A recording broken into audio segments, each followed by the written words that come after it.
just in case anyone's interested, just picked up a new bike stand, electric bike ready, and it was a grand total of £45.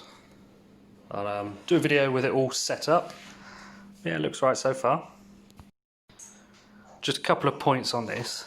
Let's go down to the bottom of the box. So, clamp size, it is foldable, comes with the tool tray, and there it is. I mean, she's big.